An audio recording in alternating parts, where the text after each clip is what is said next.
Somewhere in Washington state, a man has disconnected his phone. He does not answer emails. He does not grant interviews. He has one request for anyone who finds him. Stop using that name. The Barefoot Bandit. A decade ago, Colton Harris-Moore is the most wanted teenager in America. 15,000 strangers join his fan club. His face sells on t-shirts. The FBI, U.S. Marshals, and Homeland Security cannot catch him. He steals 6 airplanes without a single flying lesson. But not one of those 15,000 fans ever sees what started all of it. A 12-year-old boy sleeping in a tent in the woods behind a trailer park. Too hungry to matter, too invisible to save. Camano Island, Washington, an hour north of Seattle. On one side of the road, waterfront estates, million-dollar vacation homes sitting empty 9 months of the year. On the other side, trailer parks. Colton Harris-Moore grows up on the wrong side. His father drifts in and out of prison. Child support never arrives. His mother drinks the way a drowning person breathes, constantly, desperately, even through the pregnancy. The boy is born with damage that nobody will treat. At school, the bullies steal his shoes and throw them in the trash. He walks home barefoot. Nobody intervenes. Nobody sits next to him. Child Protective Services visits. Dozens of times. They document everything. Then they leave. One night, after another fight, his mother throws him out, physically, into the street.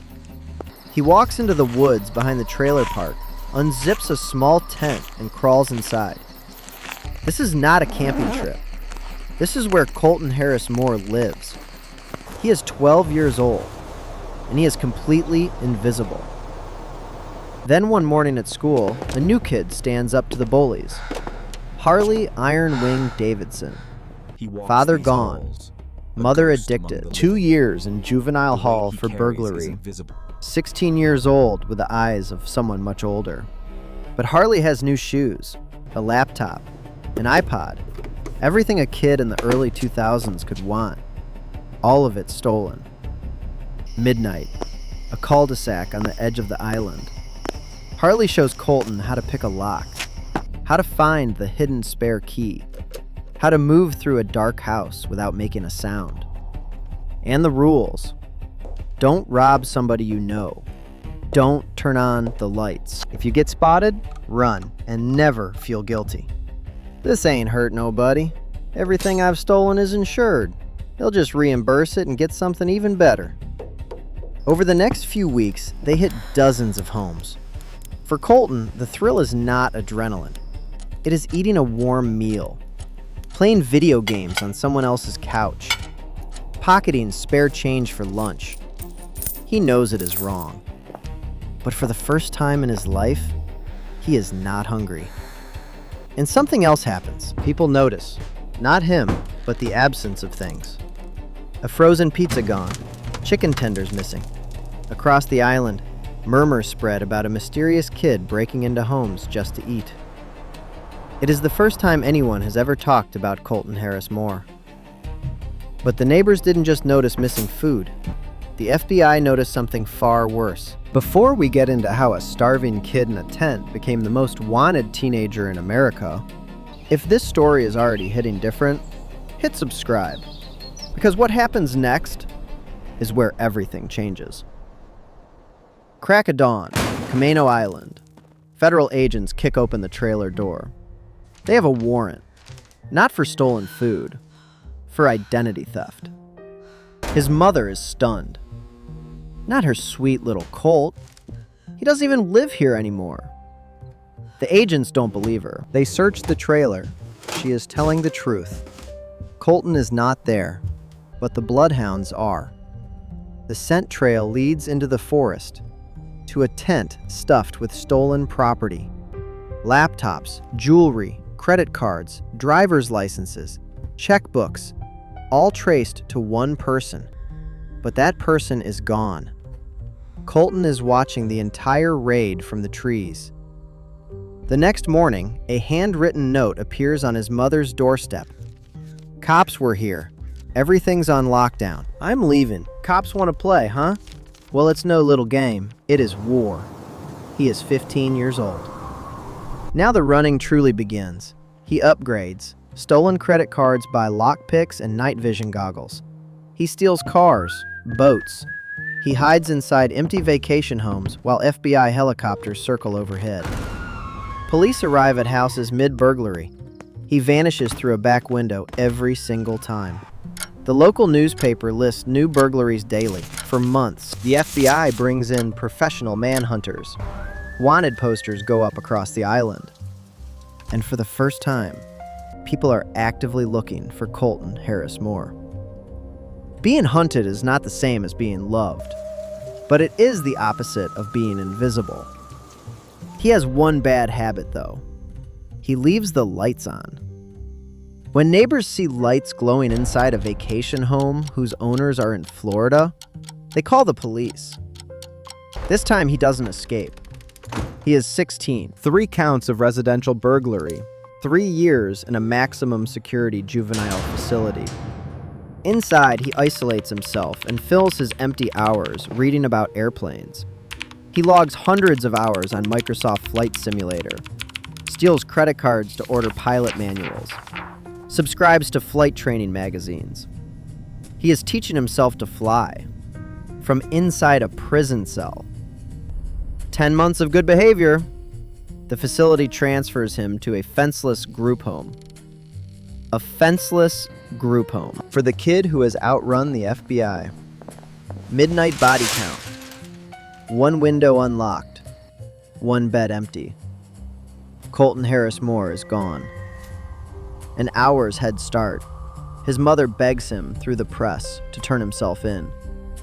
The police, desperate after the goose chase, make a public offer.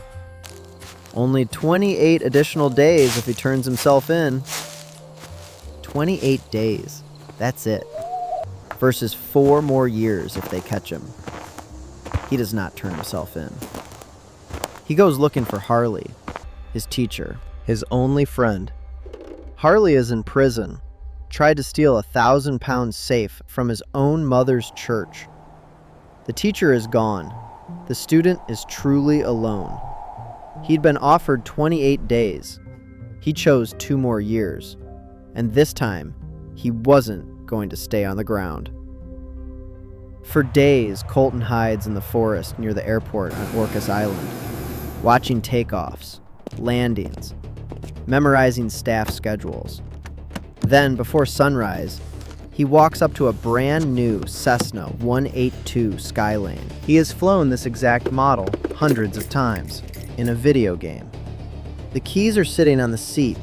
He reads the owner's manual, rolls the aircraft to the runway, starts the engine, takes off. He has never had a flying lesson. He does not have a license. He is 17 years old, and he is flying into the mountains. Wind against the wings, the instruments glowing green, the kind of silence that only exists above the clouds. Then he glances at the fuel gauge, almost empty. He never checked it. Below, mountains, no runway. He finds a patch, drops the flaps, and prays. The landing gear is destroyed. The propeller twists into scrap metal. When he regains consciousness, he vomits all over the cockpit. 300 miles from where he took off, he walks away alive. Here is the thing about American airspace. Below 18,000 feet, outside restricted zones, you can fly wherever you want. No one tracks you. A stolen plane at low altitude is a ghost. For 6 months after the crash, silence. No burglaries, no sightings. The island wonders if he is dead. He is neither.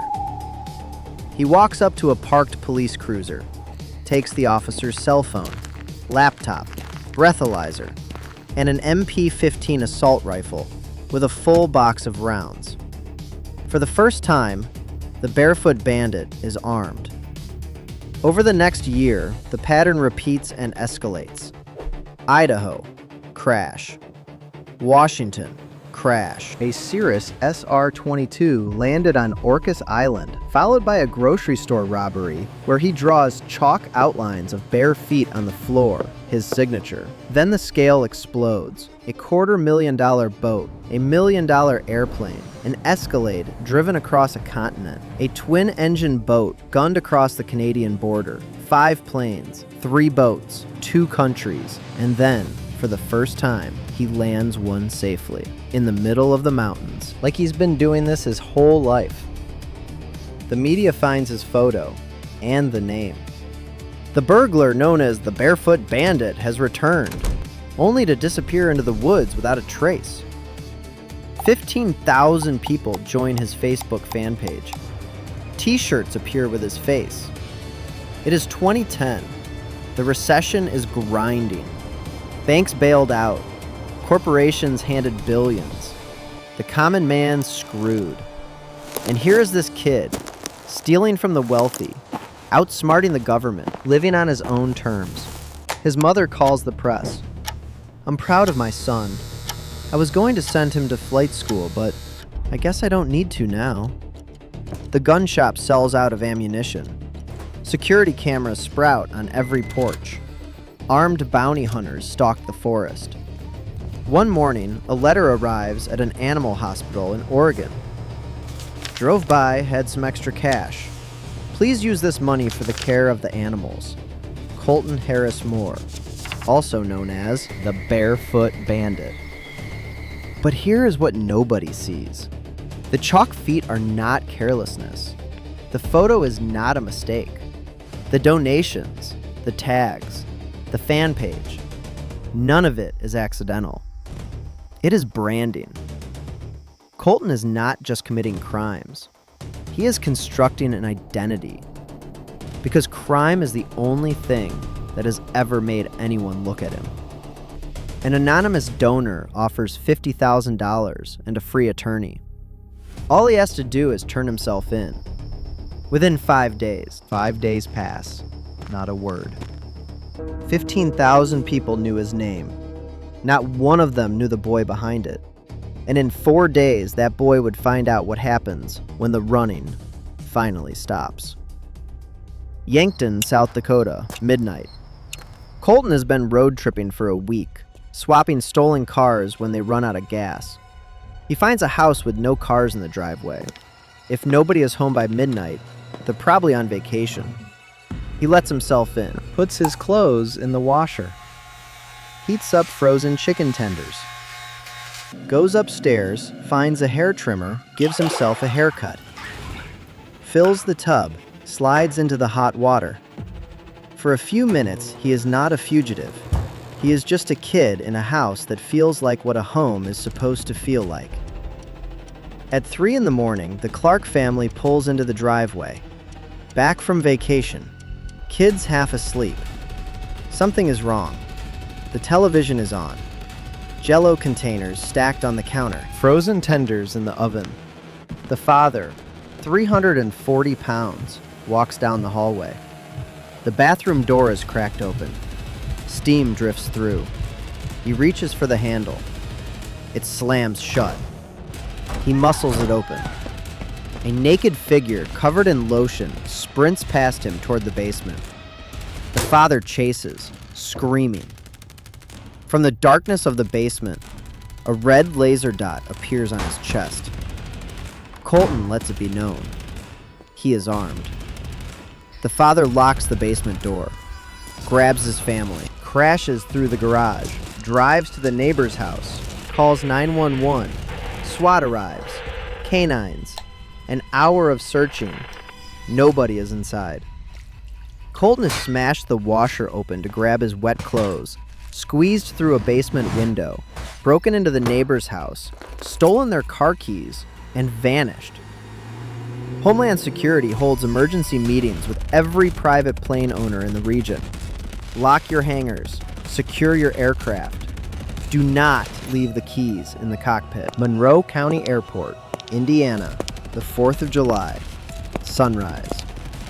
Colton walks into a hangar and finds a Cessna 400, $700,000 of aircraft.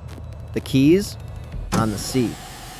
The owner, a man named Miller, was not at the Homeland Security meeting.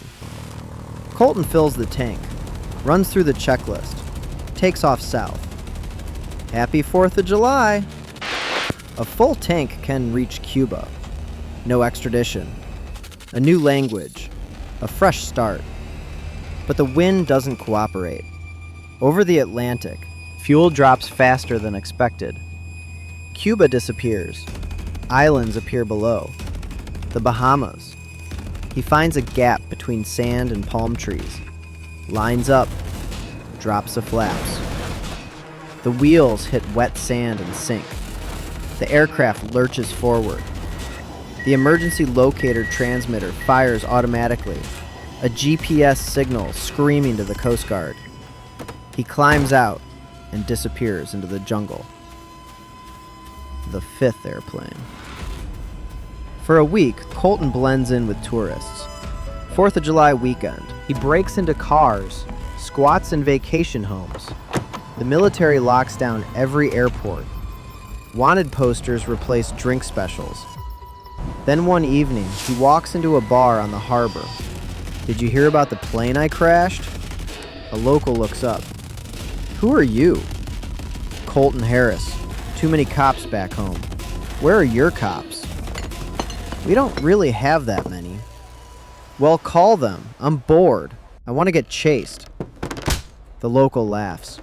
For real, call them. The local reaches for his phone. Colton fires up a boat engine and screams into the darkness. I'm gone. Read about me on the internet. Harbor Island. He steals another boat. A security guard gives chase, then sees the pistol and backs off. The guard calls police and pulls the keys from Colton's first boat. The entire island mobilizes. Police, military, armed citizens. Every harbor watched.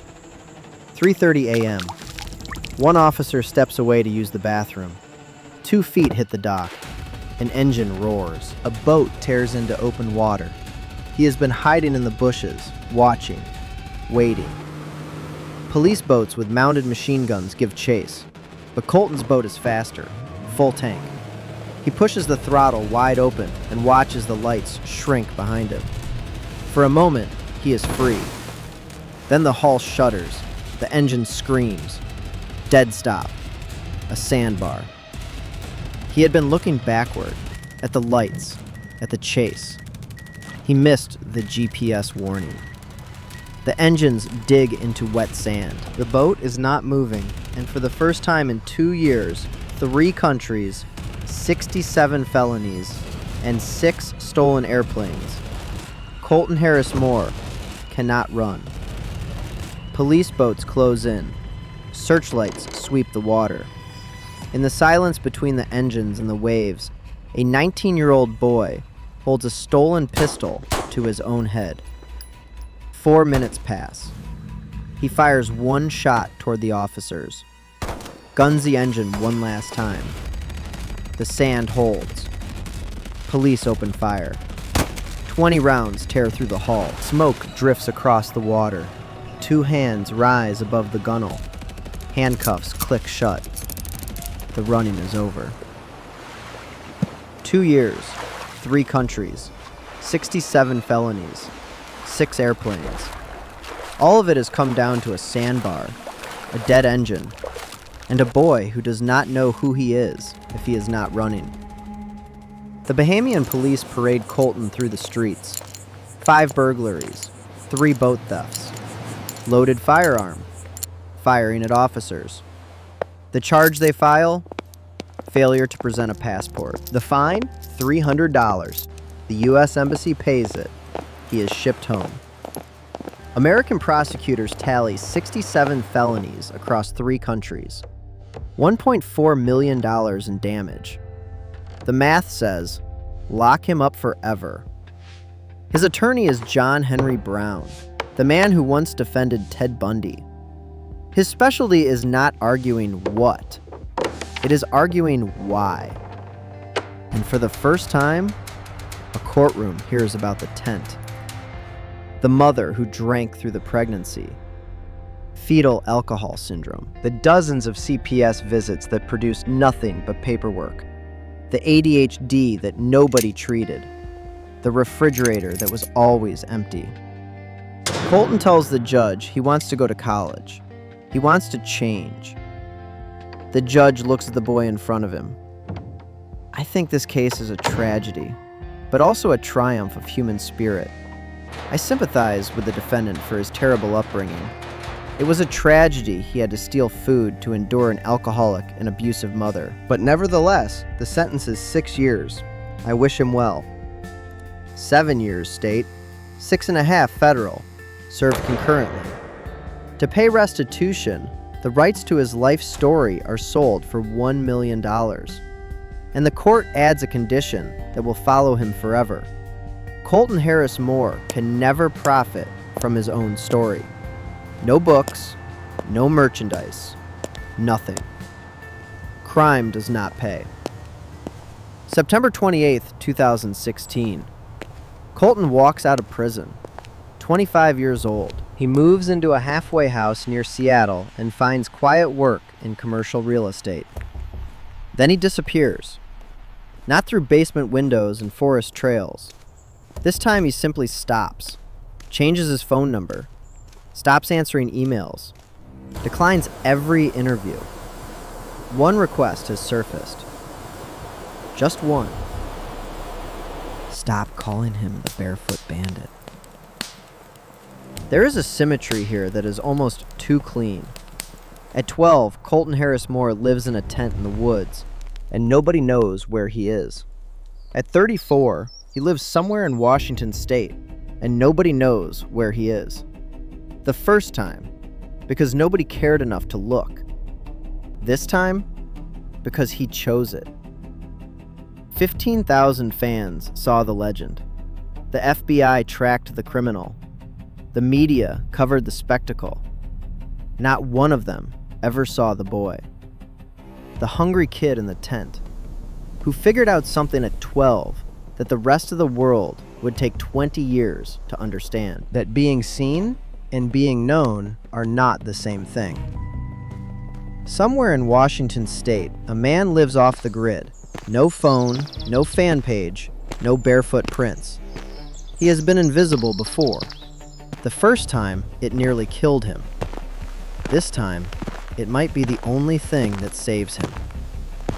If someone had seen Colton Harris-Moore at 12, really seen him, do you think any of this would have happened? Drop your answer in the comments. And if this story stayed with you, subscribe, because the next one hits even harder.